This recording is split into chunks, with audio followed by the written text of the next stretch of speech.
have constantly said in this country. Until Nigerians get to a stage to say, no, you can't be minister of power if it is generator that is powering your whole house and you have not provided generator for every other person. You cannot be minister of housing if you are not staying in a government apartment. You cannot be minister of health if you do not have your treatment in this country. You cannot be minister of education if your children are all schooling outside. You can't. Why? Because human beings have self-interest. There is what is called self-interest.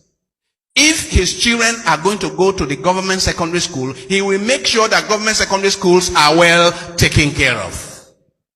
If his family is going to go to the general hospital next door, he will make sure that general hospital is well taken care of. But as long as leaders do not share in the plight of the people, as long as leaders can fly to the US, to UK, to Dubai for their health care and condemn the people to this kind of conditions here, as long as that is the situation, we are not moving anywhere. So Nigerians will have to rise up and say, no, you can't be our minister for education because your children are not schooling here.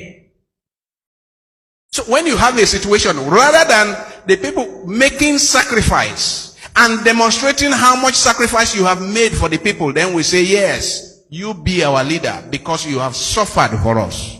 You have denied yourself legitimate pleasures for our sake. That is what used to qualify people for leadership. Now, we have people who conquer us. They conquer us. Then they take the resources of our land to reconquer us and remain there, and it becomes difficult to move them out of power.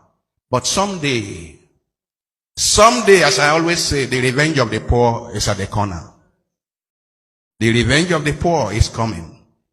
And that one, you will not be able to do anything about it. You can have your jeep. You can have your generators. You can have everything bulletproof. But the revenge of the poor, it happened in France. It happened in Russia. It has just happened in Sudan. It will happen here. Unless we change our course, we will end up where we are heading. And where we are heading now is unfortunately, it's a violent revolution. That's where we are heading, unless we change our course. And I am not just talking of leaders in the national level. I'm not talking of presidents and governors and senators and House of Reps. I'm talking of all of us who are privileged. I hope you know. And many of us here, most of us here are privileged.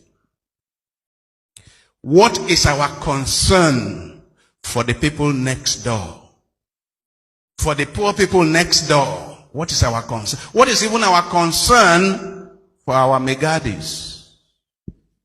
For those who do petty work for us, what is our concern?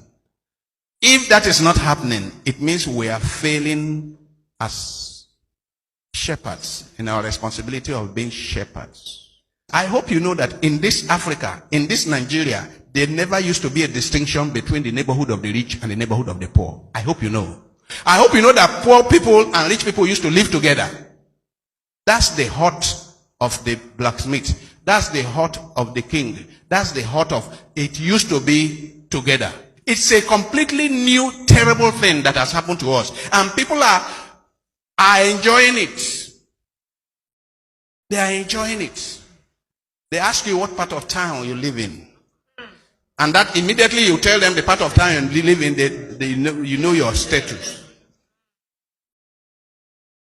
And I am saying, by the time you segregate society, what used to be called apartheid, and Nigerians were in the forefront of fighting apartheid, where the white man say, look, you blacks, you live there, we white, we live here. That is exactly what we are doing to our fellow black people. Exactly. And you know, it makes it easier when revolution comes. I hope you know.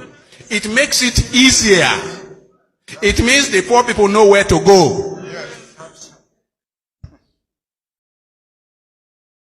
And I challenge the authorities in our cities. I challenge town planners that this is not how to plan towns. Let us start working. If we want our peace and safety and security in future, let us start working on what is called integrated cities. integrated estates, integrated settlements.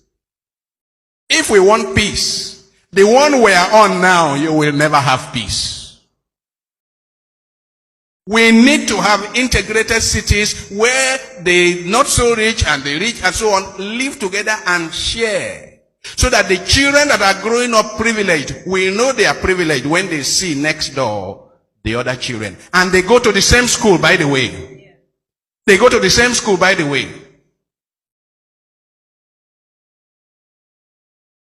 When I was in primary school, everybody went to that primary school.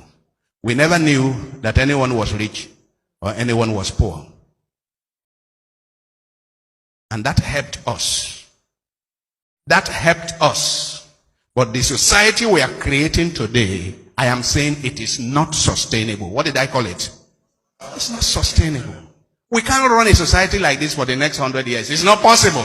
So if you have a future, if you dream of a future for your children and grandchildren, you need to join me in shouting against this. If you dream of a future for your children and grandchildren, you need to join me in saying, this is inappropriate, this is dangerous, this is destructive. Like I said, it is not our high walls, it is not our barbed wires, it is not our electrified fences that will save us. What will save us is that the poor should be included at the dining table. Yes, the poor and the handicapped and the widow and the orphan, they should be included at the dining table. That is what will save us.